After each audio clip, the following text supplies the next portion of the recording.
আসসালামু আলাইকুম।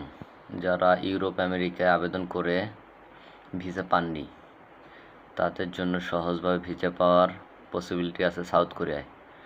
স্টুডেন্ট ভিসায় সাউথ কোরিয়ায় আবেদন করতে পারেন খুবই সহজ রিকোয়ারমেন্টসে, যেখানে আইএলটিএস লাগতেছে না, পিটি লাগতেছে না, টোফেল লাগতেছে না।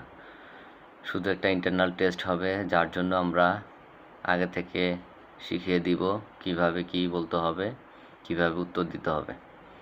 তো আপনি যদি পাশ করে যান, তাহলে মনে করতে হবে যে আপনার ভিসা 99% নিশ্চিত। সো আপনারা একবার ট্রাই করে দেখতে পারেন। আমাদের কোনো সার্ভিস চার্জ নাই, আবেদন ফি নাই, ইনিশিয়ালে বলতে গেলে কোনো ধরনের চার্জ নেই। সো যাদের সিজিপিএ কম বা জিপিএ কম, ইন্টার পাস করেছেন 22 সালের পরে, তারাও আবেদন করতে পারবেন। আর যাদের 30 বছরের নিচে, তারা মাস্টার্সের জন্য আবেদন করতে পারবেন। ধন্যবাদ।